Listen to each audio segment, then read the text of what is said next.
You are listening to Claret and Blue, an Aston Villa podcast brought to you by Birmingham Live. Good afternoon, everyone. Welcome to the Claret and Blue podcast, and welcome along to the Echo viewers in Liverpool. And I'm joined by Matt Addison today from the Liverpool Echo. Matt, how's things, mate? Yeah, not too bad, thank you, mate. Obviously good to have a chat about the football again, and it's not been too long since we had an international break, as I know we've come back and had a couple of matches since then, but it's good to be back in the thick of things.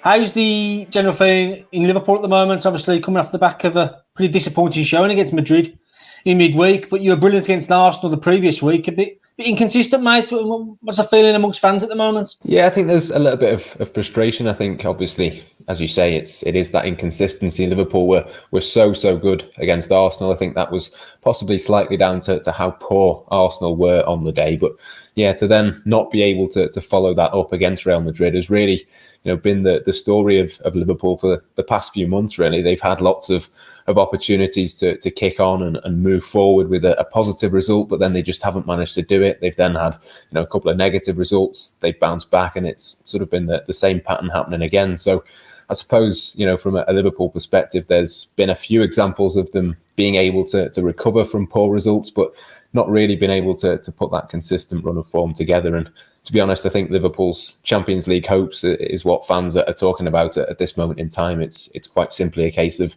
they have to find some way of putting together a run of form, starting, of course, with that game against Aston Villa tomorrow. And if they can do that, I think there's still a chance. Liverpool fans have certainly not given up hope of turning the Real Madrid tie around or getting into the top four places. But it's going to have to be a big week for them on both fronts, I think.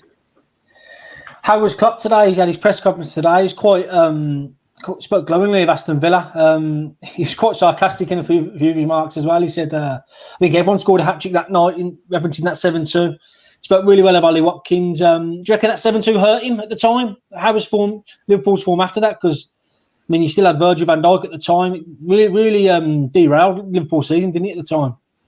Yeah, I think that was probably the first sort of marker where you thought that things could be a little bit strange. There'd been other results in and around that time around the Premier League, but I think Liverpool, you probably look at and think that, given what they'd done last season, the run that they'd put together last season, not to sort of come across too arrogant, but maybe they were a little bit above the sort of crazy, sort of chaotic nature of some of the rest of the Premier League results. But that simply hasn't been the case. They've obviously dropped off a significant amount. And, as you say, Jurgen Klopp was very much sort of almost laughing and looking back at that game with Aston Villa because of just how crazy it was.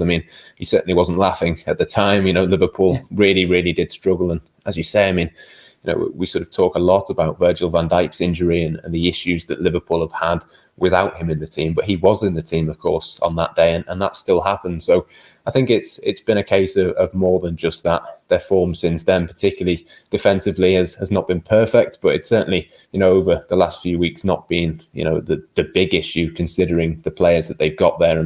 Liverpool have had so many injuries in that position. They've obviously ended up essentially panic buying at the end of January to bring in Ozan Kabak, Ben Davies as well, that we haven't seen anything of him just yet. I'd be very surprised if we saw him at Anfield on Saturday. But there's a few sort of players who have come in and done all right defensively. To be honest, it's been more a case of scoring goals has been Liverpool's issue. I'm sure we'll touch on Sadio Mane and Roberto Firmino shortly. Mohamed Salah's really the only one who's consistently putting up those numbers. And for him, I know he's obviously scored against Aston Villa in the past.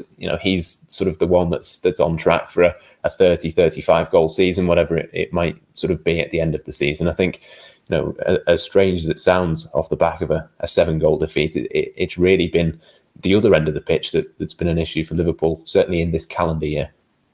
Oh, you're Mo Salah's our Jack Grealish, and we're without him for an extended period now. 3 weeks he could be out for, and such a huge blow for Villa, because there was hopefully been being back last week against Fulham.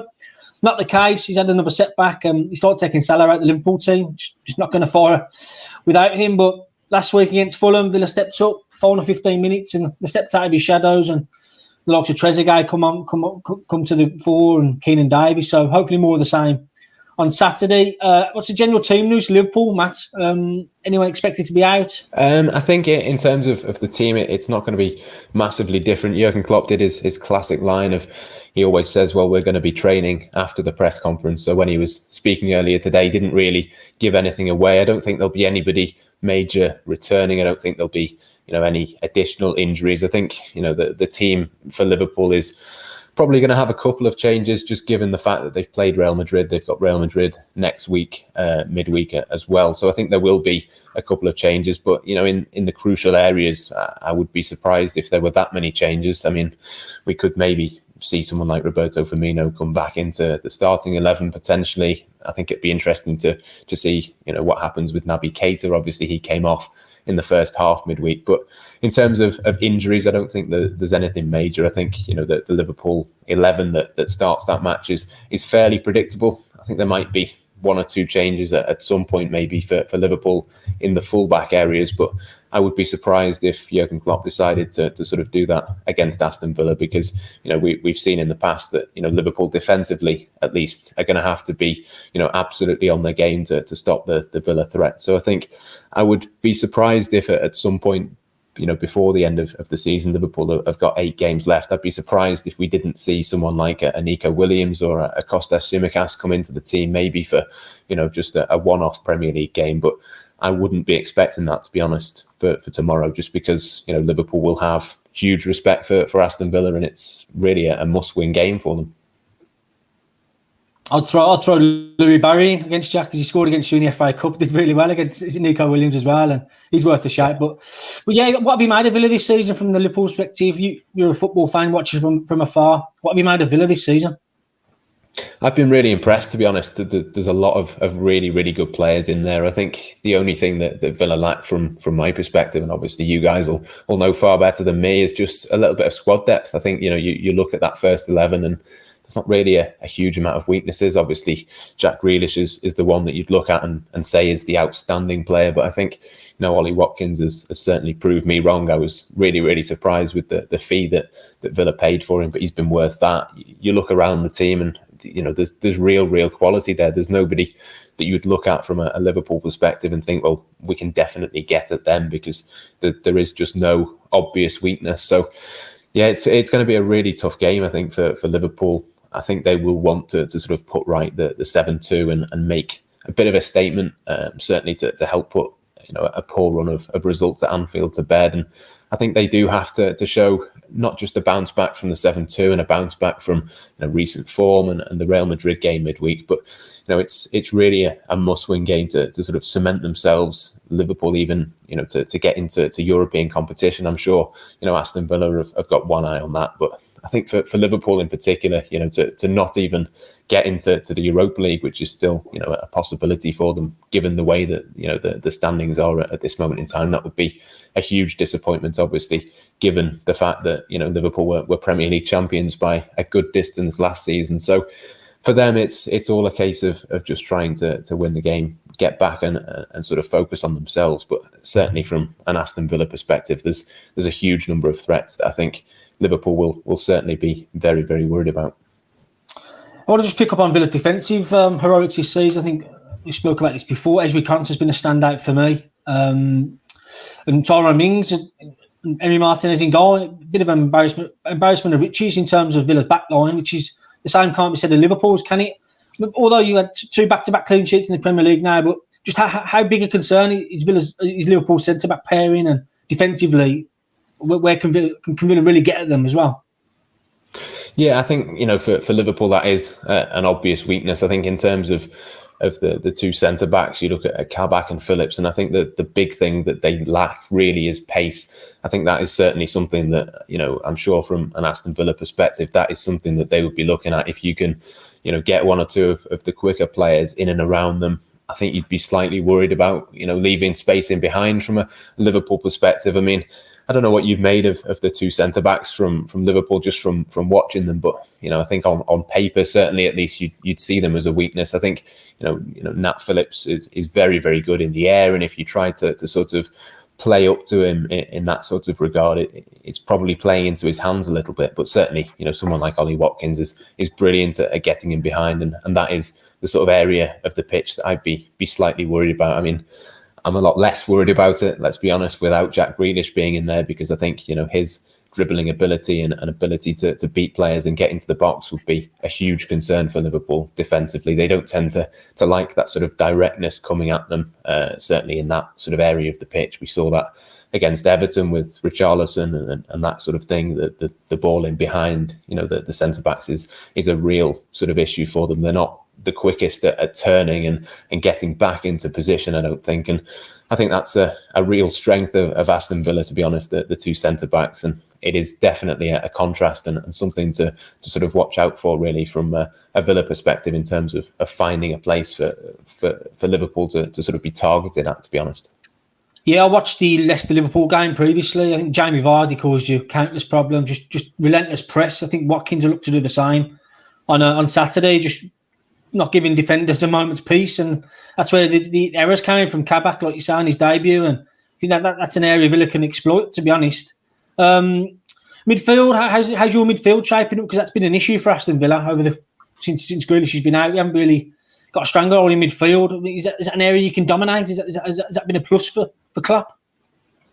Yeah, I mean, there's a sort of a few options there for him to use. I mean, the difficulty with Liverpool's midfield really is that, we saw the fact that Naby Keita got took off. He was hooked for a poor performance midweek. Alex Oxlade-Chamberlain's got quality, but he's not really had the minutes to be able to get together a run of form. There's sort of lots of options, but you're still looking at the main ones of being Wijnaldum, Thiago.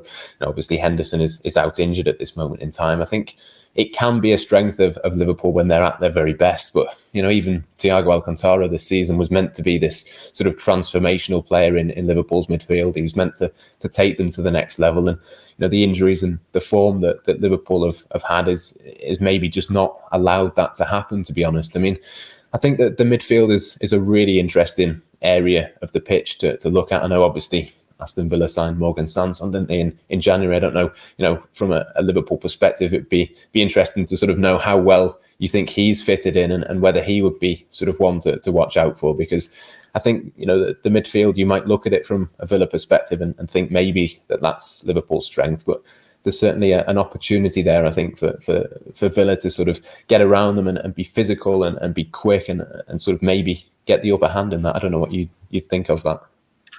Yeah, it's all on John McGinn's shoulders, to be fair. He's the physical presence, he's the raging ball-like, and he was back to his best last week against Fulham, because he's been playing as a defensive number 6, which hasn't really worked. He can't get about the pitch as much, and last week against Fulham, the shackles are off him. He's playing as a 10, up and high against Watkins and squeezing the defence, which is what Villa fans want to see, and he was a goal threat. So Villa's midfield hopes rest on McGinn for me. I thought Douglas Luiz was a bit disappointing last week. And Sanson still needs to prove himself. He's taken a bit of time to adjust to the demands of the Premier League. So I think we'll see the best of Sanson next season, to be honest with you. In terms of selection on Saturday, I think it'll be... I think Marvis Nakamba could be in with a shout of coming in, knowing the likes of Firmino like to drop into that little pocket. I think he'd probably start with perhaps Douglas, which might be a bit defensive outlook looking at it, but as long as he gives license to McGinn to press forward and help Watkins out, I think that could be the ploy Villa could go with. Elsewhere, is that the sort of game plan that you see Villa going for, is to sort of sit in and counter? Do you think that would, I suppose, going back to the centre-backs and the lack of pace, would that be the way that you'd expect Villa to set up? Yeah, Smith does like a counter-attack, especially with Watkins up there this season. He's got pace, strength, and he stays up there, to be honest, and I think McGinn can be key to that. It's a shame about Ross Barkley, a Liverpoolian. He just hasn't cut it since the turn of the year. He was amazing for that 7-2. Struck up a really good partnership with Jack Grealish down the left and scored. Don't forget. So, but I think Barkley has some good form against Liverpool, hasn't he? He scored that brilliant goal for Chelsea at the bridge against you, and it was really good back in October in that 7-2. So, a shame we haven't seen the best of Ross Barkley since the turn of the year. So, whether he comes back in, I highly doubt that, to be honest. But I don't know what the supporters think about bringing Barkley back in from the cold, but I can't see it now. He's out of the pecking order. got young Jacob Ramsey ahead of him at the moment, which says a lot, to be honest. So yeah, Villa's midfield probably picks itself at the moment. I'd probably take Sansonite, to be fair. I'll give Nakamba a crack, just to give that defensive insurance policy in front of the back four. But yeah, I think defensively Villa are solid, to be honest with you, Matt. That triangle of Mings, Konsa and Martin has been fantastic this season. Matt Targett's ever improved at left back. And Matty Cash has stepped up to the plate as well. Jurgen Klopp name-checked Matty Cash in his press conference today, which is a testament to him. So yeah, it all bodes well for a really good battle on Saturday. I think two teams who need a win, to be fair. Again, European hopes are there. Villa 5 points off Liverpool with the game in hand. And Liverpool don't want Villa to do a double over them. So yeah, all points to a good one on Saturday. What's your prediction? Home win, would you say? You need one, don't you? You haven't won in 8 at home since dating back to mid-December. I mean, why has it been so bad at Anfield?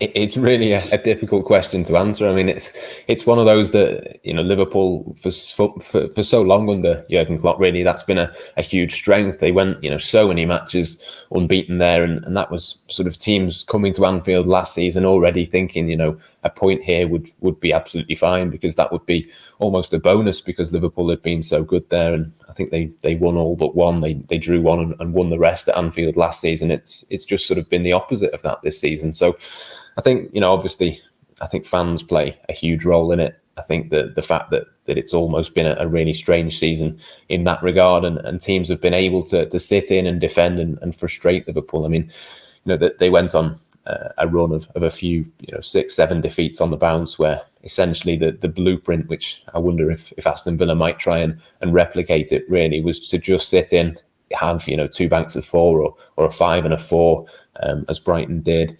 Liverpool then couldn't create anything. They struggled to sort of get in behind. If there's no space in behind that back 4 or back 5, it really does limit the threat of Firmino, Mane and even Salah to an extent. So that seems to be the blueprint in the way that the teams have set up at Anfield this season, is to just sit in, hope that Liverpool can't break them down, and when Liverpool are not at their best, they haven't been able to do that. And at the other end, it kind of just takes one chance at the moment with the sort of fragility in Liverpool's defence. It does only take one chance, and you'd fancy Ollie Watkins to take that one chance if he's given that opportunity. So I think that's the kind of worry for Liverpool, is that Aston Villa would look at what Brighton did, at what Burnley did.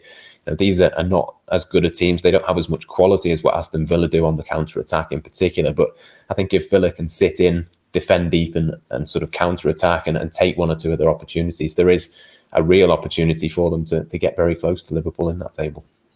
There's not a danger of Liverpool taking the eye off Villa, is there? It's a really important game against Madrid next week. They have one eye on that, because obviously Champions League hopes rest on that, to be fair, looking at it. Yeah, I think it's an interesting one. I think Liverpool have just about got a big enough squad that they can make a couple of changes, and it won't make a huge difference in terms of the quality. I think for Liverpool, it's a real toss-up now between, obviously, they've lost 3-1 in the Champions League. They've got that one away goal, which could be crucial. But, the fact that there's no fans inside Anfield for the return leg, you think maybe is going to play a little bit more into Real Madrid's hands. So maybe, that sort of tie has possibly gone now. I think I'm in the camp very much of the top 4 places being Liverpool's most likely route back into the Champions League next season. I think even if they were to pull off a brilliant result and get through against Real Madrid, to go all the way and win the Champions League, given the sort of defence that they've got at this moment in time, would be really tough. So the league, I think, is Liverpool's priority in terms of getting back into the top 4, which is kind of the minimum requirement year on year for Liverpool. So for me, it's an absolutely must-win game against Villa. And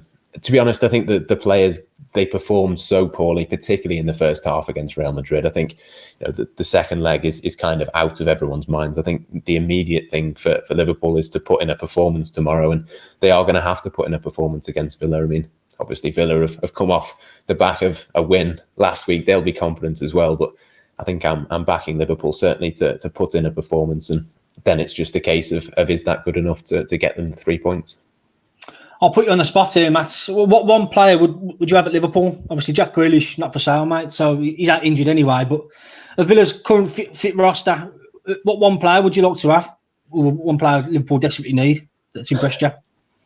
I would go with Ezri Konsa. I think I would say for Liverpool that there's absolutely no question that they will sign at least one, hopefully two centre-backs in the summer. There's been lots of links with various different players. They've got an option on Ozan Kabak. There's been links with Ibrahima Konate at RB Leipzig. But I've been really impressed with Ezri Konsa this season. I think, for me, he's the underrated one, if you like, out of the Aston Villa back four. I think obviously Jurgen Klopp mentioned Matty Cash, as you said before. He's one that sort of stood out, and Tyrone Mings obviously gets a lot of plaudits and England call-ups and things like that. But for me, I've been really, really impressed with Konsa, and I'm sure you wouldn't want to lose any of the Aston Villa first 11. But I think if I had to pick one, partly because of his quality and partly because of the absolute dire need for Liverpool to get in somebody at centre-back in the summer, I think probably I'd go with him.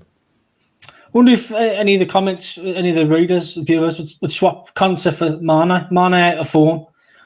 Mane, Grealish, Watkins up front, and you have Konsa. I don't know if I would, I don't know what everyone else is thinking, but just playing devil's advocate there, and obviously it's interesting. Certainly will be an interesting one. I mean, in terms of Liverpool players, just to flip that question, I mean, there's been some reports at times about players like Divock Origi maybe coming to Aston Villa from Liverpool. Is there anybody that you'd look at Liverpool and think you might fancy? Salah's the main one, isn't it, I guess? And I don't know, to be fair. They're all getting on now. Bobby Firmino getting on. Midfield area hasn't really impressed me. Liverpool, Thiago hasn't done it for me. Well, he come with a big billing, didn't he? But he hasn't really set the Premier League alight. That's one area we can look to explore tomorrow. But on the face of it, I like the look of Harvey Elliott at Blackburn. I think he's got a big future at Liverpool. Yeah. I've seen a few of him. I've seen bits of him this season. But yeah, I'd say I'd snap your hand off a salary if we can do like a dream team transfer. So yeah, I'd say Salah. Yeah, I think he might cost a couple $100 million. You might have to sell Jack Grealish for that to happen. just on the England squad, obviously Jack's sweating to get involved now. What's the issue with Trent? I mean, wasn't picked. Is he out of form at the moment? Can Villa look to get him tomorrow? What's the issue with Trent?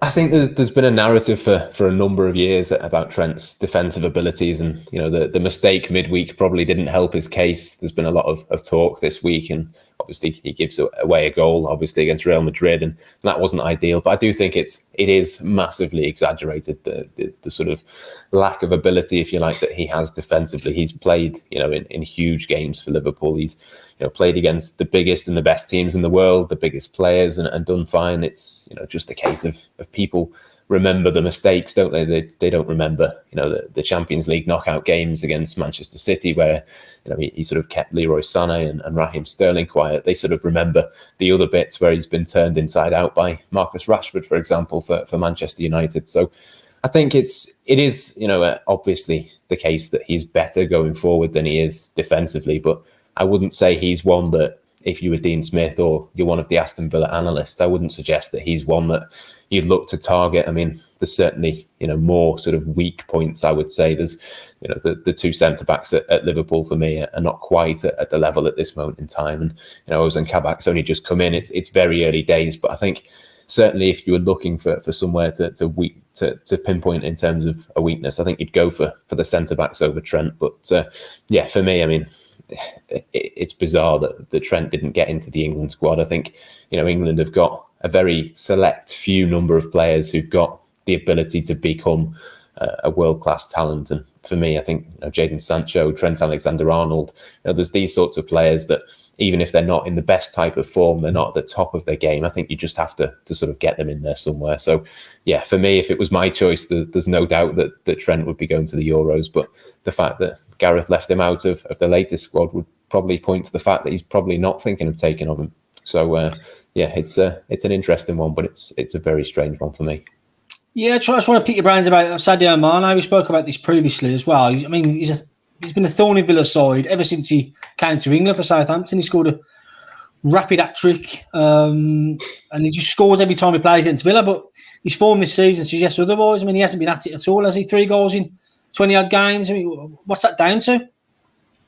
Yeah, it's a really strange one. I mean, he's sort of gone under the radar. I mean, for the majority of this season, Liverpool fans and ourselves writing about players, it was more a case of, what's happened to Roberto Firmino, and Sadio Mane's kind of gone under the radar, got away with it for a little bit. And I think probably in sort of January of this year, we started to sort of look at him and see him as a bit of a concern as well, because, as you say, the goals have just dropped off a cliff. He's the one that you really looked at after Mohamed Salah to bring Liverpool goals. You look at Firmino last season, obviously brought more to the table than what he has done this season, but he was never one of those that would guarantee you 20, 25 goals. That just wasn't the game that he had. But with Sadio Mane, it very much was, and I think it's a strange mixture of a few things. I think he's lacked the sort of relationship with Andy Robertson at times this season. I think the fact that Liverpool have had to play so many matches, he's had to play pretty much all of them. They've not really had any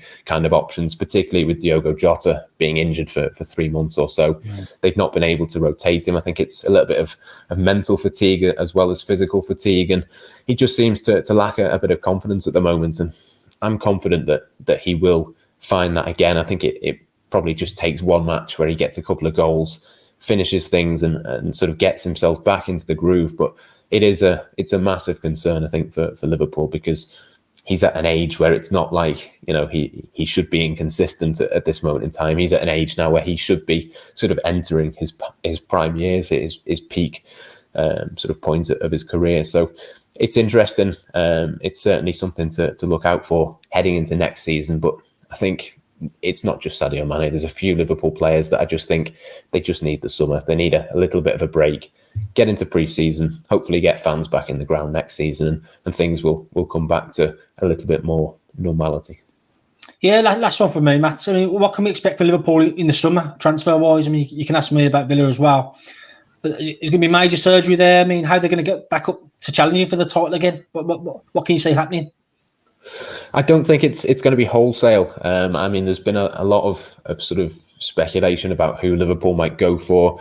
I think that they're going to be very sensible in terms of the money they spend. Liverpool have lost a lot of money through COVID and all of the pandemic. They're losing, or not losing, but not gaining £3 million per game with fans not being there. There's been a lot of money lost. So I don't think it's going to be a huge summer in terms of arrivals. I think it's going to be more sort of deals a bit like the Jota one last summer, where it was a case of seeing someone that was really good value. They saw an opportunity to pay that fee to Wolves in very small instalments. I think they only paid $4 million for him so far. They'll pay another $4 or $5 million for him this summer.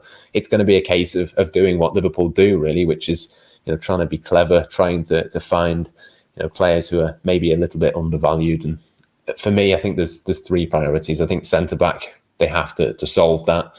Van Dijk and Gomez will be back next season, but we don't know exactly what sort of level they will be at. Maybe it'll take them a few weeks to get back to full peak fitness and form. So I think they need at least one, maybe two in that position.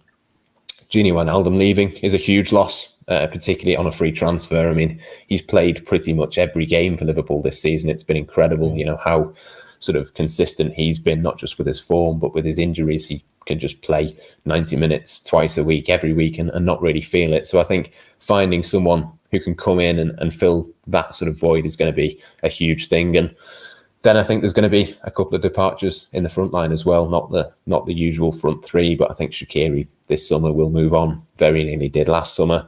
Takumi Minamino could well move on as well, and Divock Origi. So I think Harvey Elliott, you mentioned him before, I think he'll be one of those that comes in to replace the sort of backup options. But I think Liverpool have to find another Diogo Jota, if you like, one of those players that can come in, do a little bit better than maybe what people thought, and have the potential and the ceiling to maybe succeed Mane or Salah moving forward. So I think there's probably 3 or 4 players that Liverpool need to go for, but it's not going to be wholesale. I think the injuries have been what's hamstrung Liverpool this season. Once they get those players back, I think you probably see a Liverpool side, maybe not quite at the level they were last season, but pretty much not too far off that. So yeah, I think it'll be a case of adding bits of quality for Liverpool. And I would imagine that's probably similar for Villa as well, just trying to get one or two players in to supplement the guys that they've already got and keeping hold of key players as well. Yeah, squad depth, you mentioned that, Matt, as well. It's so important in the Premier League now. I don't think Villa have got that depth, that quality of depth this season. But it's been a meteoric rise. I mean, surviving by a single point last season. And then to be rubbing shoulders with Liverpool in the table just says a lot, to be fair. So it'll be quality over quantity again. I expect them to smash 50, 60, 70 mil probably on boosting their squad. Tammy Abraham, can that happen? He's not wanted at Chelsea anymore. I'd like to see that deal over the line. I think he can provide stiff competition to Watkins. Watkins, a player who can play on the wing as well. So get Tammy in for me. I think he's a player unloved at Chelsea. I think I'd love to see that deal go through. Origi could be available, like you say. Could that happen? I don't know. But yeah, just bolstering the squad, improving on the quality they've got. I think work's got ongoing as we speak now. So a quick turnaround. But just last question from me. Villa have announced the financial report today. The owners have mentioned expanding the stadium. Just Anfield expanded their stadium. Just talk to me about that and how well that went down with fans. Is it the new main stand that they've really built? I was there last season, escalators and all sorts. Really positive thing happening to Anfield. And was it needed at the time? Obviously, Liverpool on the up and Villa looking to do the same now. So just talk to me about Liverpool's expansion stadium and how it happened. Yeah, I think the big thing for Liverpool was that when FSG came in, they looked at a couple of different options. One was to stay at Anfield and redevelop it, and one was to move elsewhere. But I think we've seen, West Ham is the obvious example of maybe the move not being quite as smooth as what they would have liked. So I think Liverpool got that stadium move absolutely spot on. They decided to stay and essentially do what their owners have done with the Boston Red Sox, which is the baseball team that they own. They essentially did the same thing a few years earlier with Boston. They decided to stay. They wanted to keep the history, the heritage and all of that sort of thing, but obviously modernise it. And that's essentially what they've done with Anfield. They very quickly decided that was the best route to go down. I think they've been proven absolutely correct in that. The main stand is absolutely brilliant now. They've redeveloped it. It's much bigger. The demand for Liverpool tickets for every single home game in normal times, obviously, is absolutely enormous. It far exceeds, I don't know the exact numbers, but it's an absolutely huge amount compared to the capacity. So what they've done so far is brilliant. They've pumped in, I think, around 120 million. I think it cost to redevelop that stand and redo that. The next stage is to do the Anfield Road end, which is where any Villa fans that have been to Anfield to see games, that's where the away fans sit. That will be the next phase of that. They had to put that off for around 12 months or so just because of the pandemic. They couldn't afford to put that sort of money in, but that will take place. I think building on that will be taking place in around a year or so's time. So it's still going to be 2 or 3 years away from that next phase being finished. But yeah, the main stand has been a huge positive for Liverpool. It brings in a lot more money. It allows a lot more fans to be in the ground, which is absolutely what you want. And as I say, the big thing, and I'm sure this would be the same for Villa as well in terms of expanding Villa Park, is that you don't want to move away and sort of start again with that history. Fans have got memories. They've got, all of the historic games. You don't want to lose that. You want to build on it. And that's what Liverpool have done. They've desperately needed to upgrade Anfield for a long time. But I think the way that they've gone about it is the absolute spot on way of doing it. I think if you're Aston Villa looking at that and trying to replicate that, I think they would probably go down a similar route, I would imagine. It's not slow to get Everton there because they're moving stadium, is it? No, not at all. No, I mean, Everton's new stadium looks fantastic. I think their need, to be honest, was even more dire than Liverpool's need to upgrade Anfield. But yeah, for Liverpool, it was always, I think, that the fans preferred to stay where they are. Everton have obviously gone about it a different way, and that'll be fantastic for the city as well. Lovely, Matt. Really enjoyed that chat, catch up, and we'll give it a watch tomorrow, see what happens, and should make it for a good one, mate. Thanks for joining me today, Matt. No problem, mate. Catch up soon, and thanks everyone for joining the Claret and Blue podcast, and we'll speak soon. Cheers all. Thank you for listening to Claret and Blue, an Aston Villa podcast. If you enjoyed today's episode, then please do let us know. We love hearing your feedback. We'll be back soon with another episode, but until then, up the Villa.